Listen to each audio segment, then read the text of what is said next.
Hi friends, అందరూ ఎలా ఉన్నారు? ప్రపంచంలో కొన్ని ప్రదేశాలకు వెళ్ళాలంటే భయపడతాం. అలాగే మన ఊర్లోని కొన్ని ప్రదేశాలకు వెళ్ళడానికి కూడా భయపడుతూ ఉంటాం. చాలా మట్టు ఆ ప్రదేశానికి వెళ్లకుండా ఊరు అంతా తిరుగుతాం, కానీ ఆ ప్రదేశాన్ని మాత్రం వెళ్ళవు. దానికి కారణం ఆ భయంకర ప్రదేశాల్లో తెలియని దుష్ట శక్తులు ఉంటాయేమో అని, లేదా దెయ్యాలు ఉంటాయేమో అని మనం భయపడతాం ఆ ప్రదేశానికి వెళ్ళడానికి. కానీ అదే దెయ్యాలు ఊరి నిండా ఉంటే ఏం చేస్తారు మీరు? ఈ రోజు ఈ వీడియోలో దెయ్యాలు ఊరుగా ప్రయాణించిన గ్రామాల గురించి మాట్లాడుకుందాం. ఈ గ్రామాల్లో ఒకటి మన దేశంలో కూడా ఉంది. ఈ వీడియో చాలా ఇంట్రెస్టింగ్ ఉంటుంది, పూర్తిగా చూడండి. మా వీడియో నచ్చితే లైక్ చేసి షేర్ చేయండి, అలాగే సబ్స్క్రైబ్ చేసుకోండి కంటెంట్ నచ్చితేనే. ఇంకా వీడియోలోకి వెళ్ళిపోదామా?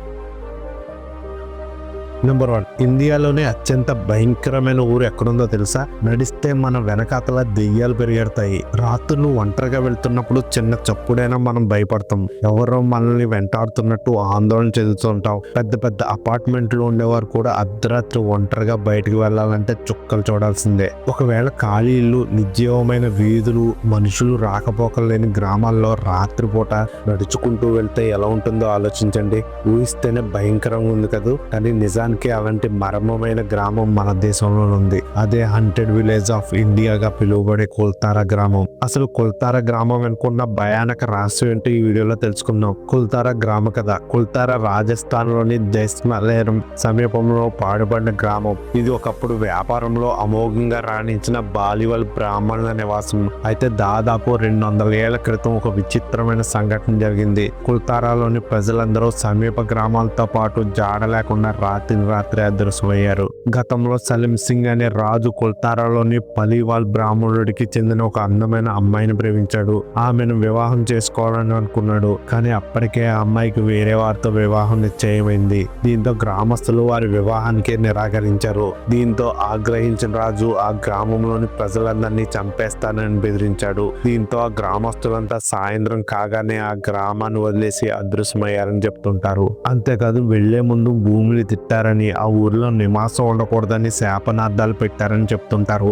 వారి శాపం ప్రకారం గ్రామస్తులు వెళ్ళిపోయిన తర్వాత అప్పటి నుండి కుల్తారా గ్రామం ఖాళీగా ఉందని తెలుస్తుంది. అసలు అక్కడ ఎందుకు భయంకరంగా అనిపిస్తుంది మనకు? కథ వినడానికి ఆసక్తిగా ఉన్నప్పటికీ పల్లెటూరి అతీంద్రియ వాతావరణమే మరింత ఆసక్తిని కలిగిస్తుంది. అక్కడ ఇల్లు ఇప్పటికీ చిక్కు చెదరకుండా ఉన్నాయి. ఆ గ్రామంలో మానవ నివాసం యొక్క సాంకేతికాలు లేవు, మొక్కలు లేవు, జంతువులు లేవు, కేవలం గొప్ప నిశ్శబ్దం మాత్రమే ఉంది. ఇక్కడ గాలి ఒక వింత శక్తితో ఉందని కొందరు పేర్కొంటున్నారు. కొందరు రాత్రిపూట ప్రజల గొంతులు వింటున్నారని నివేదిస్తున్నారు. చుట్టుపక్కల గ్రామస్తులు, వీక్షకులు వింత శబ్దాలు విన్నట్టు, వారు పాడుతున్నట్టు, గ్రామాల్లో నీడలై కదులుతున్నట్టు తాము గమనించామని చెప్తున్నారు కొందరు. పాత గ్రామస్తులు దెయ్యాలై ఇప్పటికీ వీధుల్లో తిరుగుతున్నాయని, రాత్రిపూట అక్కడికి వెళితే దెయ్యాలు కనిపిస్తాయని కొందరు అంటున్నారు. ఈ దెయ్యం గ్రామాన్ని ఎందుకు సందర్శించాలి?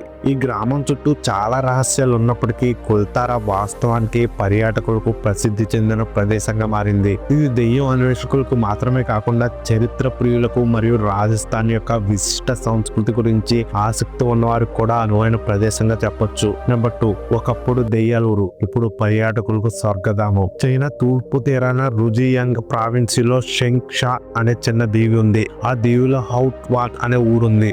గ్రామస్తులంతా ఈ ఊరిని విడిచి వెళ్లిపోయారు. కానీ ఈ గ్రామమే ఇప్పుడు పర్యాటకులకు అమితంగా ఆకట్టుకుంటుంది. ఏఎఫ్పి వార్తా సంస్థకు చెందిన ఫోటో జర్నలిస్ట్ జోహాన్నెస్ ఈసెలి ఆ గ్రామాన్ని సందర్శించి అక్కడి ప్రకృతి అందాలని తన కెమెరాలో బంధించి తీసుకొచ్చారు. ఒకప్పుడు హౌట్వాన్ గ్రామంలో దాదాపుగా 2000 మందికి పైగా మత్స్యకారులు తమ కుటుంబ సభ్యులతో కలిసి ఉండేవారు. 500కు పైగా ఇళ్లు ఉండేవి. అయితే ఇది మారుమూల ప్రాంతం కావడంతో ఇక్కడ విద్య, వైద్యం వంటి సదుపాయాలు పెద్దగా ఉండేవి కాదు. ఆహార పదార్థాల రవాణా సమస్య కూడా ఉండేది. దాంతో 1990లో స్థానికులు ఒక్కొక్కరుగా ఈ దీవిని విడిచి మెరుగైన వసతులున్న ప్రాంతాలకు తరలిపోవడం ప్రారంభించారు. అలా దాదాపుగా 1994 కల్లా దాదాపు అన్ని కుటుంబాలు వెళ్లిపోయాయి. అంతా నిర్మానుష్యంగా మారడంతో భారీగా పెరిగిన పచ్చని చెట్ల తీగలు ఇళ్లను కప్పేశాయి. దాంతో పార్క్ లో ముస్తాబ్ చేసినట్టుగా మారిపోయిన ఆ భవనాలు పర్యాటకుల మనసును దోచేస్తున్నాయి. ప్రకృతి రమణీయతకు నిలయంగా ఉన్న ఈ దీవి చక్కని టూరిస్ట్ స్పాట్ గా మారిపోయింది. ప్రస్తుతం కొద్ది మంది మాత్రమే ఇక్కడ నివాసం ఉంటున్నారు. నెంబర్ 3, అనగనగా ఒక ఊరు. నాడు జనాభా 200, నేడు జనాభా 6 మందే, వాళ్ళు కూడా మహిళలే ఉన్నారు. అసలు ఈ ఊరికి ఏమైంది అనేది తెలుసుకున్నాం. ఇప్పుడు ఆ ఊరు జనాభా 20 ఏళ్ల క్రితం 200 మంది. ప్రస్తుతం ఆ గ్రామంలో కేవలం 6 మాత్రమే ఉంటున్నారు. వాళ్ళంతా మహిళలే. పురుషులు ఎవ్వరూ ఆ ఊర్లో ఉండడం లేదు. తమిళనాడులోని రామనాథపురం జిల్లా కామూది తాలూకాలో ఉన్న కల్లత్తికుళం గ్రామానికి భిన్నమైన పరిస్థితి ఎందుకు ఎదురైంది, ఈ ఊరిలోని జనమంతా ఏమయ్యారో ఇప్పుడు తెలుసుకుందాం. కల్లత్తికుళం గ్రామంలో కేవలం 6 మహిళలే ఉన్నారు. వీరిలో 3 ఉపాధి హామీ కూలీలు. వీరికి 100 రోజుల ఉపాధి హామీ పనే జీవనాధారం. 2 చదువుకునే ఆడపిల్లలు ఉన్నారు. మరో యువతి గ్రామానికి దత్తతపై వచ్చింది. ఈ ఊరిలో వినాయకుడి ఆలయం, వాళ్ళ వంద అమ్మవారి కోయిల ఉన్నాయి. 20 ఏళ్ల క్రితం గ్రామంలో జనాభా పెద్ద సంఖ్యలో ఉన్నప్పుడు ఇవి నిత్యం పూజలు, అర్చనలు, అభిషేకాలతో కిటకిటలాడేవి. అప్పట్లో ఈ ఊరికి సమీపంలోని ఎలవనూరు, నెడుంగుళం, పులియంగుళం గ్రామాల్లో ఏ గొడవలు జరిగినా గ్రామ పెద్దలే పరిష్కరించారు. అలాంటి ఊరికి అసలు సమస్య ఏమిటి అనేది ఇప్పుడు తెలుసుకుందాం. కల్లత్తికుళం గ్రామంలో తాగునీటి వసతి అంతగా లేదు. నిత్యావసరాలు, వంట సరుకుల కోసం కూడా 2 కిలోమీటర్ల దూరంలోని పొరుగురికి వెళ్లాల్సిందే. దీంతో పిల్లల చదువుల కోసం కొన్ని కుటుంబాలు, కుటుంబ సభ్యుల ఉపాధి అవకాశాల కోసం ఇంకొన్ని కుటుంబాలు వలస వెళ్లిపోయాయి. ఉపాధి అవకాశాలను వెతుక్కుంటూ ఈ ఊర్లోని పురుషులంతా ఒకరి తర్వాత ఒకరిగా చెన్నై, బెంగళూరు, మదురై, కోయంబత్తూరు వంటి నగరాలకు వెళ్లిపోయారు. తమకు ఉద్యోగ అవకాశాలు లభించిన వెంటనే ఒకరి తర్వాత ఒకరిగా వచ్చి ఊరు నుంచి కుటుంబాలను తీసుకెళ్లిపోయారు. దీంతో కల్లత్తికుళం గ్రామంలో ఇప్పుడు పాడుపడిన మట్టి ఇళ్లు కనిపిస్తున్నాయి. అవన్నీ తాళాలు వేసి కనిపిస్తుంటాయి మనకు. ఊరు నుంచి వెళ్లిపోయిన వారిలో కొందరు ఏడాదికి ఒకసారి కల్లత్తికుళం గ్రామంలో కులదేవత పండుగకు వస్తారు. కొందరు పక్క ఊళ్ళలో బంధువుల ఇళ్లకు వచ్చినప్పుడు దారిలో తమ గ్రామస్తులను పలకరించి వెళ్తుంటారు. నెంబర్ 4, అసలు రాత్రి లేని దేశం. అసలు ఈ దేశం ఎక్కడుంది తెలుసుకున్నాం. ఇప్పుడు భూమి గుండ్రంగా ఉందని అందరూ చదువుకున్నారు. అయితే మన ఈ భూమి మీద చాలా దేశాలు ఉన్నాయి. ప్రతి దేశం దాని సహజ సౌందర్యంతో నిండి ఉంటుంది.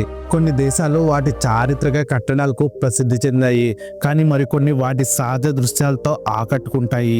ప్రపంచంలోని అతిపెద్ద ధనిక దేశాల గురించి ఇప్పటికే మీరు చాలా విషయాలు తెలుసుకుని ఉంటారు. అయితే భూమి మీద చివరి దేశం ఏంటో ఎప్పుడైనా డౌట్ వచ్చిందా మీకు?